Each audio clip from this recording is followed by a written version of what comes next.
اس دن اپنے بچوں میں بیٹھ کے، اپنے اہل خانہ میں بیٹھ کے، سب کو اکٹھا کر کے حضرت سیدنا صدیق اکبر کی سیرت بیان کرے۔ الحمدللہ وکفا والصلاة والسلام علی سید الرسل وخاتم الانبیاء، اما بعد فاعوذ باللہ من الشیطان الرجیم، بسم اللہ الرحمن الرحیم۔ وَإِذْ يَقُولُ لِصَاحِبِهِ لَا تَحْزَنْ إِنَّ اللَّهَ مَعَنَا، صدق اللہ مولانا العظیم۔ برادران اسلام، آج اسلامی مہینوں کے اعتبار سے جمادی الثانی کی 22 تاریخ ہے، اور جمادی الثانی کی 22 تاریخ کو صاحب صدق و صفا، اول المسلمین، افضل المؤمنین، خلیفۃ الرسول بلا فصل، حضرت سیدنا ابو بکر صدیق رضی اللہ تعالی عنہ، سابق بالتصدیق، ملقب بالعتیق، من جانب اللہ معید بالتوفیق، حضور صلی اللہ علیہ وسلم کے رفیق، زندگی کے ہر موڑ پر مہربان و شفیق، بلکہ بعد از انتقال روضہ اطہر میں بھی حضور صلی اللہ علیہ وسلم کے انیس کا وصال پرملال ہوا۔ تو اسی مناسبت سے سیدنا صدیق اکبر رضی اللہ تعالی عنہ کے فضائل پر مختصر گزارشات کرنا چاہوں گا۔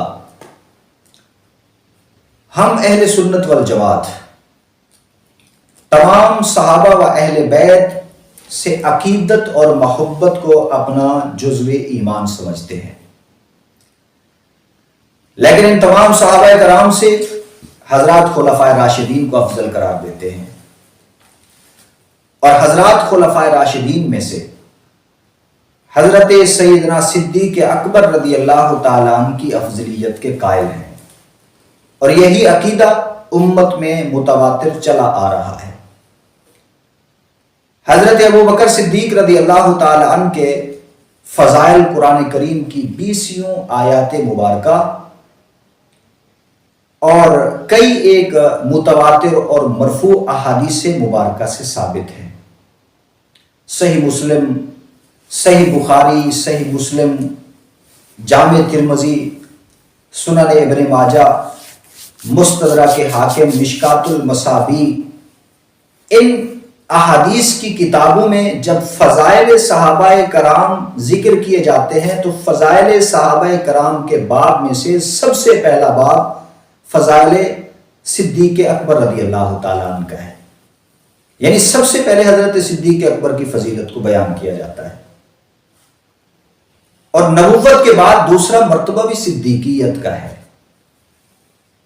یعنی پہلا مرتبہ نبوت کا ہے اور نبوت کے بعد دوسرا مرتبہ صدیقیت کا ہے۔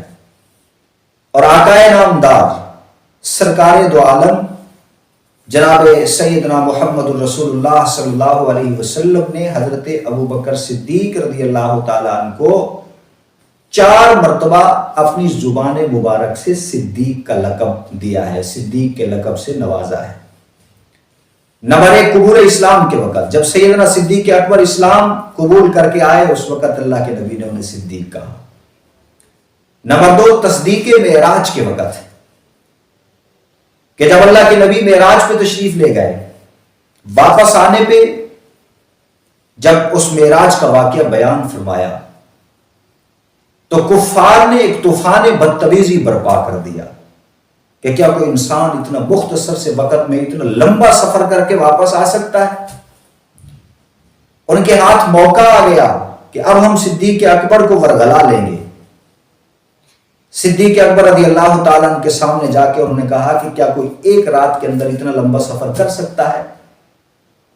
آپ کا یار، آپ کا محبوب محمد اس طرح کہہ رہا ہے۔ تو حضرت صدیق اکبر رضی اللہ تعالیٰ عنہ نے اس وقت فرمایا کہ اگر محمد رسول اللہ صلی اللہ علیہ وسلم یہ فرما رہے ہیں کہ میں نے اتنا لمبا سفر ایک رات میں کیا ہے تو میں تصدیق کرتا ہوں حضور سفر کر سکتے ہیں، ہو کے آ سکتے ہیں۔ تو اس موقع پہ اللہ کے نبی نے صدیق کا لقب دیا۔ نمبر 3 جبل حرا پر بھی اللہ کے نبی نے صدیق کہا ابو بکر صدیق کو، اور نمبر 4 جبل احد پر بھی۔ اور تمام امت میں سیدنا صدیق اکبر رضی اللہ تعالی عنہ کو 7 مقامات پہ شرف اولیت حاصل ہے۔ نمبر 1 قبول اسلام میں، کہ سب سے پہلے اللہ کے نبی پر مردوں میں سے جو اسلام لے آئے وہ حضرت ابوبکر صدیق ہے، اور پھر اسلام لانے کے بعد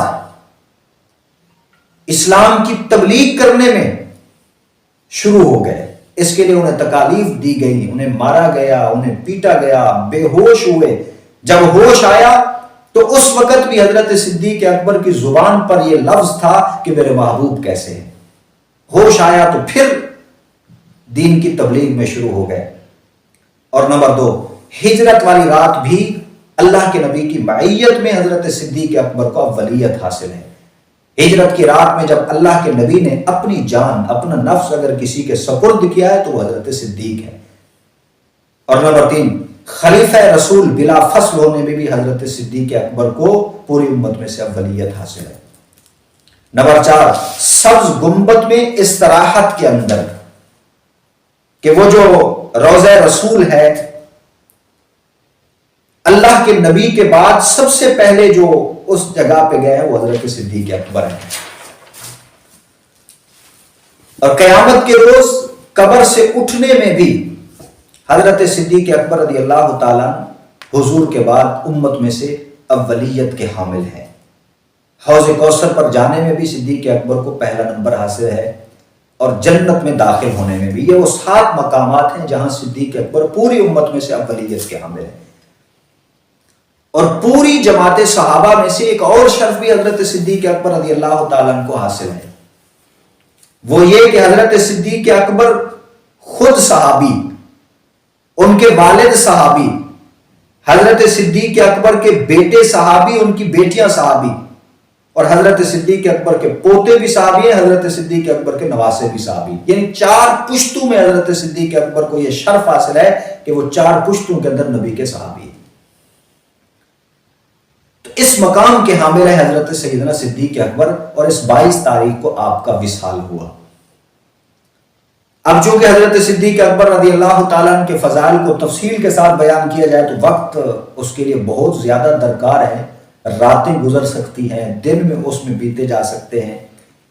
تو اس لیے میں نے بس ایک پیغام دینے کے لیے مختصر سی یہ گزارشات کی ہیں۔ اب میں ایک مطالبہ کرنا چاہتا ہوں، جیسے پچھلے ایک ہفتے سے، بلکہ یہ ہمارا سالہ سال سے ایک معمول ہے کہ جب یہ دن آتا ہے تو مسلمان اپنی حکومت سے ایک مطالبہ کرتے ہیں کہ یوم صدیق اکبر کو سرکاری سطح پہ منایا جائے۔ یہ مطالبہ اپنی جگہ پہ درست بھی ہے اور اپنی جگہ پہ برقرار بھی ہے، یہ مسلمانوں کے ایمان کا تقاضا بھی ہے۔ یہ ملک پاکستان اسلام کے نام پہ بنا گیا ہے، حکومت بھی مسلمانوں کی ہے، یہاں پہ رہنے والے بھی مسلمان ہیں۔ تو جہاں صدیق اکبر رضی اللہ تعالیٰ جیسی شخصیت کے وصال کا دن ہو تو پھر سرکاری سطح پہ منانے کا حق بھی بنتا ہے۔ لیکن حکومت سے مطالبہ کرنے میں وہ صرف ہم مطالبہ ہی کر سکتے ہیں اور کچھ نہیں کر سکتے۔ ایک اور کام ایسا ہے جو ہم کر سکتے ہیں، وہ یہ ہے کہ ہم اپنے گھروں کے اندر یوم صدیق اکبر منائیں۔ اس دن اپنے بچوں میں بیٹھ کے، اپنے اہل خانہ میں بیٹھ کے، سب کو اکٹھا کر کے حضرت سیدنا صدیق اکبر کی سیرت بیان کریں، تاکہ ہمارے اہل خانہ کو بھی پتہ چلے، ہمارے بچوں کو بھی پتہ چلے کہ صدیق اکبر کون ہے۔ انہیں بتائیں کہ حضرت صدیق اکبر، ان کا نام عبداللہ ہے، ان کا لقب عتیق اور صدیق ہے، ان کے باپ کا نام ابو قحافہ عثمان بن عامر ہے، ان کی ماں کا نام ام الخیر سلمہ بنت فخر ہے۔ ان کو بتائیں کہ سیدنا صدیق اکبر رضی اللہ تعالیٰ عنہ کی 4 شادیاں ہوئی۔ ان کو بتائیں کہ حضرت ابوبکر صدیق کے 3 بیٹے ہیں اور 3 بیٹیاں ہیں، اور ان بیٹیوں میں سے صدیقہ کائنات، عفیفہ کائنات سیدہ عائشہ رضی اللہ تعالی عنہا ہمارے نبی کریم صلی اللہ علیہ وسلم کی زوجہ محترمہ اور تمام مومنین کی ماں ہے۔ ہم یہ تو کر سکتے ہیں نا۔ آج کل ہمارے بچوں نے موبائل دیکھ دیکھ کے غیروں کو اپنا ہیرو بنا لیا ہے، ان کو اپنا مقتدا اور پیشوا بنا لیا ہے۔ اگر ہم خدا نخواستہ صحابہ کرام کی زندگیاں اپنے بچوں کے سامنے نہ لائے اور انہیں نہ بتایا تو کچھ عرصے کے بعد یہ بھول جائیں گے کہ ہم مسلمان ہیں بھی یا نہیں اور ہمارے مقتدا کون ہیں۔ آج ضرورت اس بات کی ہے کہ ہم اپنے گھروں میں اپنے بچوں کو یہ بتائیں کہ ہمارے پیشوا، ہمارے مقتدا، ہمارے رہبر و رہنما، ہمارے ہیرو صحابہ کرام ہیں، صدیق اکبر ہیں، فاروق اعظم ہیں، عثمان غنی ہیں، علی المرتضیٰ ہیں، حضرت امیر معاویہ ہیں، حسن و حسین ہیں۔ یہ صحابہ کرام ہمارے مقتدا ہیں، ہمارے پیشوا ہیں، ہمارے ہیرو ہیں۔ تو بس یہی مطالبہ تھا ہم سے کہ ہم یوم صدیق اکبر کو اپنے گھروں میں، اپنے شہروں میں جہاں تک ممکن ہو سکتا ہے منائیں اور حضرت صدیق اکبر کی سیرت کو اجاگر کریں اور ان کی زندگی پہ عمل کرنے کی خود بھی توفیق کریں۔ وآخر دعوانا الحمدللہ رب العالمین۔